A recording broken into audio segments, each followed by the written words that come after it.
La muffa è sempre un problema, specialmente quando si tratta di vino. Ma quando parliamo di vini prodotti utilizzando la muffa nobile, indichiamo vini particolarmente pregiati e con caratteristiche eccezionali. In questo video vediamo in dettaglio di cosa si tratta e come si ottengono, ma ti ricordo di cliccare su mi piace e condividi, iscrivendoti anche a questo canale YouTube per rimanere sempre aggiornato su tutti i tutorial che vengono pubblicati ogni settimana. Grazie.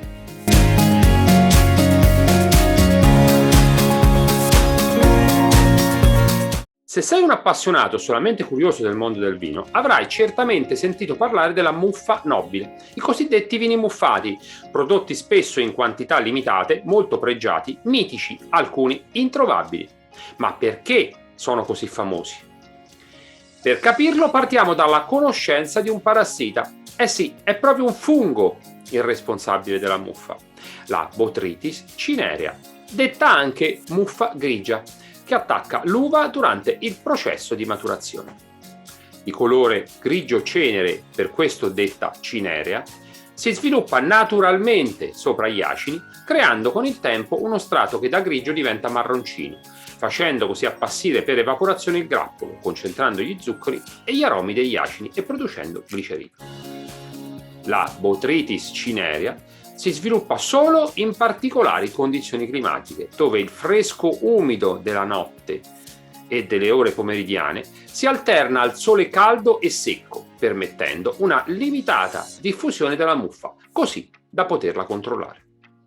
La sua azione si sviluppa allargando, diciamo così, la buccia degli acini d'uva, facendoli diventare più porosi e permettendo all'acqua di evaporare durante il giorno.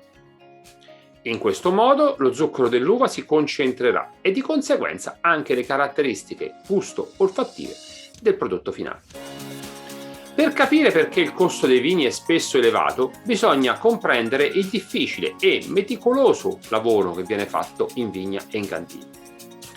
La vendemmia viene eseguita accuratamente e lentamente, selezionando i grappoli, spesso gli acini, colpiti dalla muffa, che non sempre risulta nobile, rovinando irrimediabilmente il grappo. Le rese sono basse e il risultato che si ottiene dipende il più delle volte dalla quantità di uva che si riesce a raccogliere e dalle pratiche di cantina che seguono, compresi i lunghi affinamenti in legno. Il risultato finale ci regala vini dolci ma mai stucchevoli, molto profumati e morbidi. Conquistano già la vista con colori caldi e dorati e qualche volta con note leggermente ambrate. All'olfatto donano un ampio spettro di profumi, con un bouquet ricco e ampio che spazia da note tropicali come papaya, mango e ananas maturi, per unirsi a pesca, albicocca e uva passa. I profumi di spezie e miele sono spesso il suggello per un olfatto curioso e intrigante. In bocca alcuni sono indimenticabili, equilibrati e armonici all'estremo, che li rendono spesso vini esclusivi per veri appassionati. Sto parlando del Sauterne francese, dei Trockenbirner auslesi, austriaci e tedeschi, del Tokaji Azu ungherese, delle Sélection de Grands Noblés alsaziani e dei vini muffati italiani, in particolare di quelli prodotti in Umbria nella zona di Orvieto.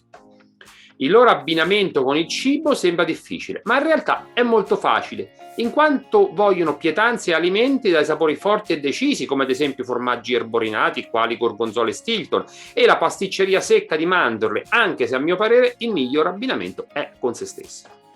Alcuni sono eccellenti vini da meditazione, da bere a piccoli sorsi, in buona compagnia, o meglio ancora da soli, creando una complicità esclusiva con il vino, da non cedere a nessuno se non a noi stessi.